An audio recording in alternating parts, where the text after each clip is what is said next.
The 2023 Democracy Day, which was marked across the country on 12th June, came 3 months after the general elections. While some Nigerians say nothing much has changed positively over the years, others believe Nigeria has achieved a lot in terms of dividends of democracy. The Director General, National Institute for Legislative and Democratic Studies, Professor Abubakar Suleiman, while speaking on the gains of the nation's democracy, said the Democracy Lecture Series is another opportunity to take stock of the nation's democratic governance and to highlight the political and socio-economic challenges that will be useful for the agenda-setting mechanism for the current administration.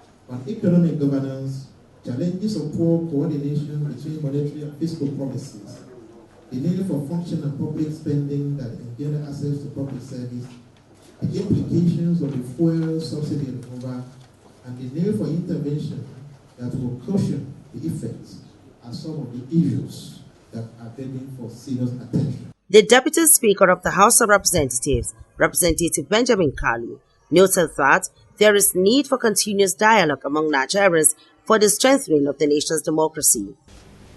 Our democracy has made significant progress, and this lecture provides us with an opportunity to reflect on our achievements and address the challenges we face. Despite the obstacles, we have demonstrated the necessary political will to overcome them, as evidenced by 24 years of uninterrupted civil rule. The lecture series was attended by notable Nigerians, including the former chairman, Independent National Electoral Commission, Professor Atahiru Jiga, among others. Charity Tanko, ITV News.